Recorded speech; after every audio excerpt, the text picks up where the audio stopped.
Welcome back to the channel, you guys. Today we're going to be talking about some baits, kind of like doing a unboxing, if you will, on some baits that I bought from Tackle Warehouse. Let's get into it. Alright, man, so this first bait that we're going to talk about just dropped at iCast literally just last week, and it's called the Spro Saucy Shimmer Swimmer 105. This bait right here kind of caught my eye. It's a hard bait, swim bait. I got it in the olive chrome color, if you guys can see that. I really like this color, probably like a thread fin type color. Should be an absolute killer. But what really did it for me was this bait right here. You can see how streamlined it is, right? Super streamlined, really skinny. And what it's designed to do is to burn. To burn this bait, like, back to the boat as fast as possible. So you guys are going to need a high-speed reel for this thing, probably a 7-to-1. And, I mean, literally just burn this thing, reel it as fast as you can, man. And I think this thing, the way I'm kind of going to use this bait is kind of what I'm thinking is to cover water, or if I see schooling fish, or use this instead of using the old the buzz bait or something like that. That's kind of what I'm going to use this thing for, probably mostly in the morning, just to give them something a little different to look at, right? Like so that's kind of the what I'm going to use that for. Pretty excited about it. Moving on to the next one here. This one I'm really excited about, you guys. It's the Cast OG. And it literally says on it, blurring the lines between salt and fresh water with one goal in mind, your next PB. Okay? Yeah, and I believe it. And here's why. This top water right here is very unique, you guys. There is no other top water on the market quite like this one, okay? It was originally designed to catch fish in salt, salt water, so ocean fish. I first discovered it when me and my buddy Brett were fishing Lake Lanier, and Hammond's had it in. Hammond's is like this ridiculous bait and tackle store, like 2 levels, and they had some of these in there, and they really caught my eye. I really didn't know a lot about them at first, but I was like, man, this thing is gonna be really cool. So I did my research, and sure enough, man, I was just like, wow, man, these things are going to be an absolute killer, especially with schooling fish.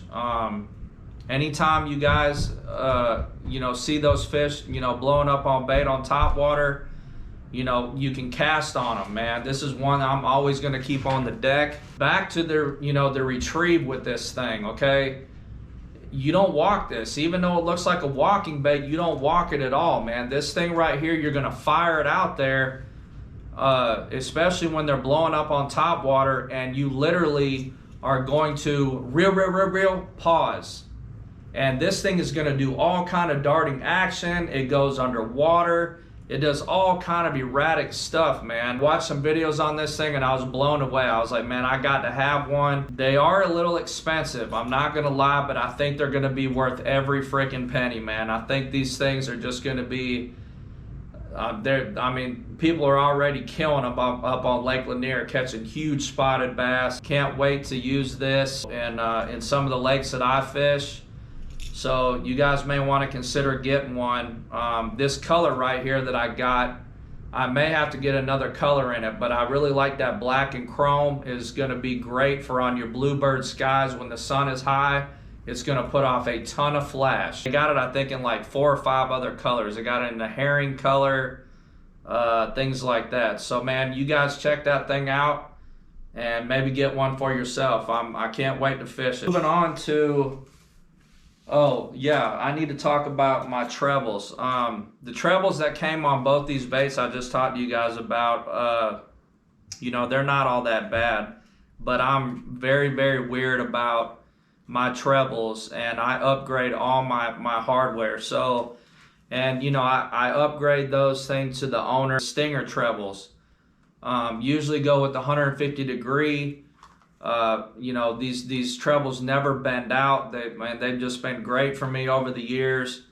And you know, once something you know work for me, I stick with it for a long time. So I upgrade all my split rings and my trebles to owners. So I mean, that's just me. But anywho, so that's the hardware I'm running on my crankbaits, my topwater baits, anything that has a treble hook, man, I'm going with owners. So moving on to bait 3 that I got.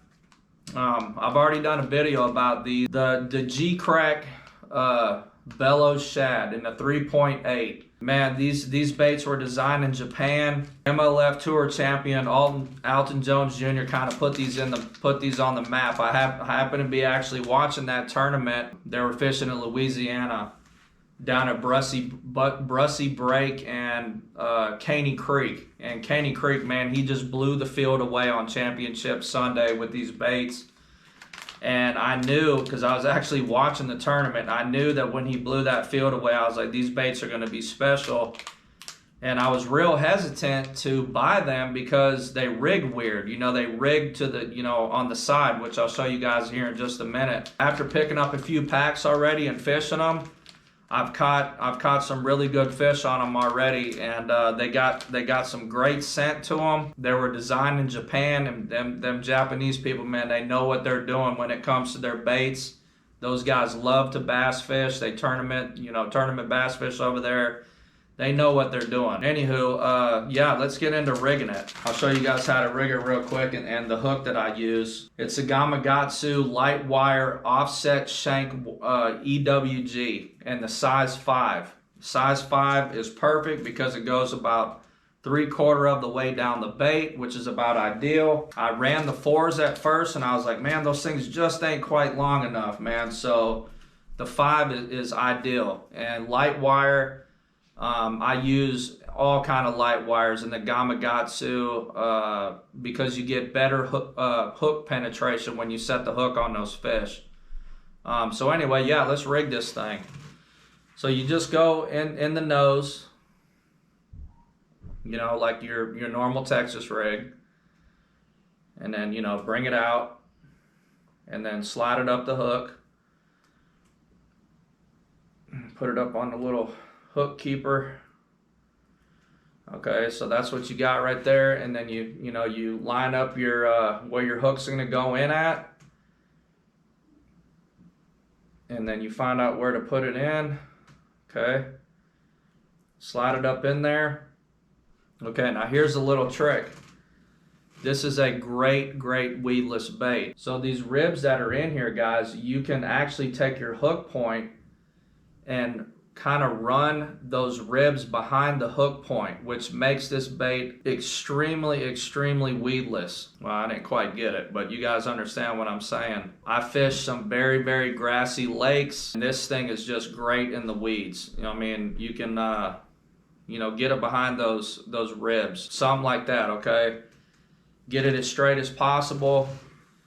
Okay, and get it behind the ribs, and it's super weedless, and this thing's got great action. It's a great shad imitator, even though it's considered a creature bait. Looking forward to fishing this again because I've been out of them, you know. So I ordered a couple packs and I got it in that shad color. They got a whole bunch of colors as well. I like white and I like the gizzard shad. But you know, you guys know I've been fishing the big worm so much, man. It's like, and a lot of people are, so I just wanted to change it up a little bit once again to give these fish a little bit of a different look, man. So that's kind of what I'm thinking right now. And they got some great, God, these things stink like you wouldn't believe. So great scent. So yeah, man, so I think that's kind of do it for the baits. I just kind of wanted to show you guys these baits. Probably going to fish these coming up here in a couple days, and this place that I'm going to holds a lot of big bass, so I'm looking forward to getting out there and catching some good ones for you guys, man. So you guys stay tuned and get ready for the next video, man. You guys have a great day, and we'll see you on the next one.